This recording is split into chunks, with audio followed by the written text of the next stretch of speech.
Понимаешь, в чем дело? Да, ну послушайте, сейчас вот хороший сюжет посмотрим, небольшой, минутный, как россияне радуются аннексии Крыма украинцам. Меня снимай. Я никого не снимаю. Крым наш. Молодец. Россия. Блядь, сила. Тоді мами свої фактичні стани. Молодцы. Надо будет. Мы здесь наведем порядок. Да пусть снимают. Крым наш. Ты снимаешь Крым наш. Пусть вас, пусть будет вас. Вы говорите, я не согласен с тем, что сделала моя бабушка. Берете в руки автомат, приходите к новым хозяевам. Как это будет выглядеть с точки зрения закона? Я не знаю, какой с точки зрения. Это то же самое. Всегда был русский. Крым украинский. Крым часть Украины. Прибавилось нашему государству то, что было отнято у нас заранее. Раньше, вернее. Вот. Так что мы присоединили свое и очень этому довольны. Экономическая точка зрения пусть волнует тех, кого это волнует. А мы как жили хорошо, так и живем хорошо. У нас есть все. Объединение всего русского мира, не только России, но и Украины, я считаю, Белоруссии, всех. Потому что Советский Союз – это Российская империя. Исторически наши границы таковы. И я уверена, что мы вернем наши территории исконные, как вернули Крым. Комментируй, Володь. Угу. Как есть, да? Да. Зачем им Крым был нужен? Зачем нужно было оттяпывать другую страну? Я не знаю. Знаете, говорю, вот я все говорю, мам, ну ты вот, ну голову подними. Ну маме, правда, 80, ну теще, в смысле, это 83 года. Ну, понимаешь, вот объяснение, знаешь, какое? Ну, по телевизору-то ведь говорят.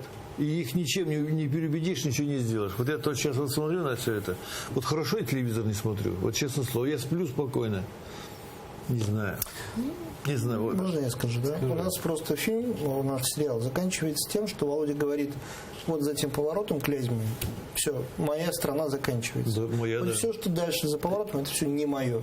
И Крым не мой, Сирия не моя, и Москва не моя, и так далее. Если бы все россияне относились хотя бы вот так, как к геополитической ситуации, говорит, мое это моя Клязьма, мое это моя Собинка, это кладбище, где родители похоронены, вот это мое, да?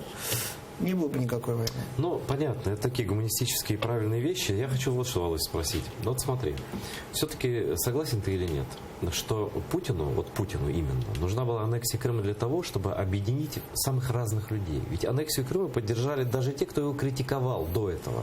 И журналисты многие, и публицисты, и артисты, и простые люди. То есть как бы он сделал так, что он всех собрал в кучу. Вот знаешь, как это говорят, классическое определение фашизма, фашо это пучок. Да, он в пучок всех собрал. Вот именно вот этой аннексии Крыма.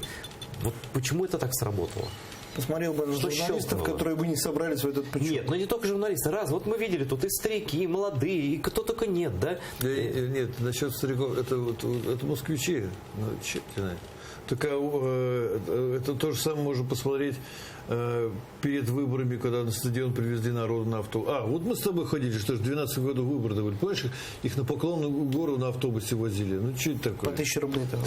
Да. Ну, вот, но все-таки получилось же у Путина. Вот он сшил аннексии Крыма. В свое время Муссолини, когда пришел к власти, ему нужна была империя. Он сказал, что вот мы Великая Римская империя бывшая. Он аннексировал Эфиопию, сказал, Эфиопия наша. И у него пошло с этого момента. Мне кажется, похоже. Я опять возвращаюсь к тому, что это же не за один год.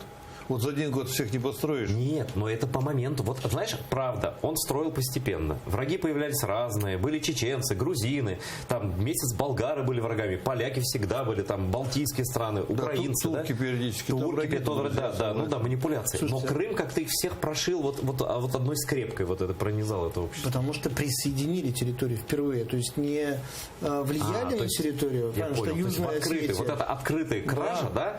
Я возьму, забрали. И это... Забрали. И присоединили. То есть все вот эти Абхазия, Осетия, по сути дела, то же самое. Но тут он сказал, тут он взял и подарил им вот Крым. Они никогда в Крыму не будут, я, вот эти люди. Я объясню, как я это понимаю, почему. Использована простая вещь. Ментальная отсталость России. Да? В чем она заключается? В том, что эта ментальная отсталость 19 века, когда величие державы определяется по количеству территорий. В то время, как 21 век определяет величие государства по экономической мощи, по технологиям, да, и ноу-хау. Вот и все.